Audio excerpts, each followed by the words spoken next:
1980년대와 1990년대 나우루 정부는 돈이 너무 많아서 이 조그만 나라이지만 물품이 상당히 풍부했습니다. 그리고 더욱 놀라운 것은 물건값이 너무 저렴했던 것입니다. 수입하는 물품에 관세를 매기지 않았습니다. 그리고 이 중부 태평양 지역에는 선박 운임이 상당히 비싼데요. 이 선박 운임도 나우루 정부에서 부담해 줬기 때문에 물건값이 엄청나게 쌌습니다. 그러므로 시내에 있는 가게에서는 명품 티셔츠도 팔고 고급 시계도 팔았는데 값이 아주 저렴했습니다. 그래서 나우루를 들린 외국인들은 쇼핑을 많이 했습니다. 나우루 정부는 돈이 너무 많아서 국민들에게 많은 복지를 무상으로 제공해 주었습니다. 나우루에는 고등학교까지만 있고 대학교는 없습니다. 그러므로 나우루 정부는 외국 대학에 유학을 가는 나우루 학생에게는 학비, 기숙사, 항공비 그리고 잡비를 모두 지원해 줬습니다. 그러나 나우루 학생들은 공부하기를 원하지 않아서 나우루 전체 국민 중에 대학교에 진학한 사람이 거의 없습니다. 그리고 병원 비용을 전액 정부에서 지원하였습니다. 나우루에서 못 고치는 환자는 호주에 보내서 고치도록 하였습니다. 그리고 나우루는 중부 태평양에 있는 주변 여러 나라들에 좋은 일을 많이 하였습니다. 재정이 어려운 중부 태평양의 여러 나라들에 자금을 저리 이자로 빌려주었습니다. 여기는 인광석 채굴 현장입니다. 인광석은 인산 비료의 원료입니다. 1976년 당시 나우루의 인광석 매장량은 약 4,200만 톤이었는데 매년 100만 톤 내지 200만 톤을 채굴해서 수출했기 때문에 지금은 고갈되어서 거의 없습니다. 오른쪽에 보이는 것이 인광석 채굴 시설입니다. 인광석이 채굴된 모습입니다. 마치 달 표면처럼 보입니다. 원래 나우루 섬은 섬 전체가 숲으로 덮였었습니다. 그런데 1907년부터 인광석을 채굴하기 시작해서 지금은 그 숲이 없어지고 숲속에 있던 동물들과 조류도 없어져 버렸습니다. 오른쪽에 보이는 열차는 인광석을 한국까지 운반하는 열차입니다. 인광석 광산을 배경으로 기념사진을 한 장 찍었습니다. 1982년입니다. 섬 안에 있는 호수입니다.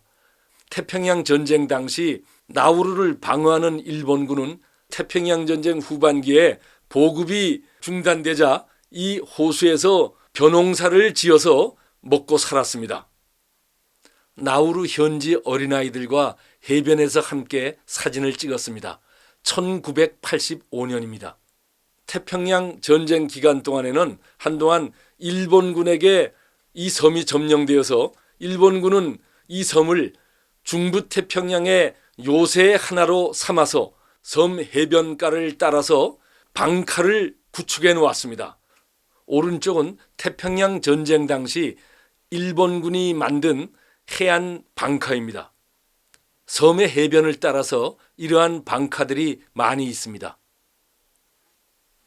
이것도 일본군이 만든 벙커인데요. 앞서 나온 벙커에 비해서 크기가 약간 작습니다. 1980년대와 1990년대에는 나우루 섬에 호텔이 두 곳이 있었습니다. 사진에 보이는 호텔은 정부가 소유한 호텔이고 다른 하나는 민간인이 운영하는 호텔입니다. 저는 처음엔 나우루에 갔을 때 이 호텔에서 하룻밤을 잤습니다.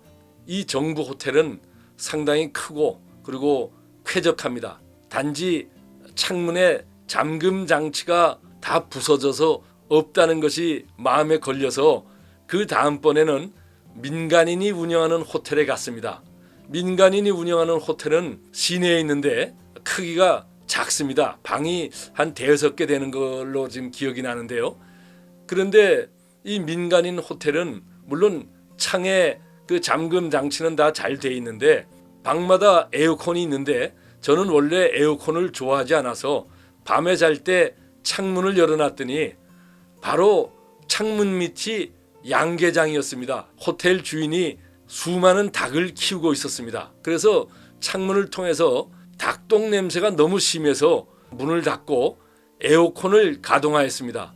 그런데 이 에어컨은 엄청나게 소음이 심했습니다. 마치 탱크가 지나가는 그런 소리였습니다. 그래서 상표를 보니까 처음 보는 상표인데 소련제였습니다. 처음으로 소련제 에어컨을 경험했는데요. 소리가 너무 심하다는 기억이 아직도 납니다. 하여간 이 민간인 호텔에서 하룻밤을 보냈는데 이 호텔에는 1층에 조그만 상점을 운영하고 있었습니다. 그래서 아침에 상점에 내려가 보니까 뜻밖의 김치 통조림이 엄청나게 많이 쌓여 있는 것을 보았습니다. 그래서 주인한테 왜 이렇게 김치 통조림이 많으냐고 물어봤더니 나우루 주민들은 김치를 엄청나게 좋아한다고 합니다. 이러한 사실을 저는 몰랐는데 이날 처음으로 나우루 주민들이 우리나라 김치를 좋아하는 것을 알게 되었습니다. 그래서 제가 궁금해서 이 많은 김치 통조림이 어디서 들어왔냐고 물어보니까 홍콩과 필리핀에서 오는 상선을 통해서 들어왔다고 합니다. 당시에 김치가 알려지지도 않았는데 이렇게 많은 김치 통조림이 나우루에 있다는 것에 저도 놀랐습니다.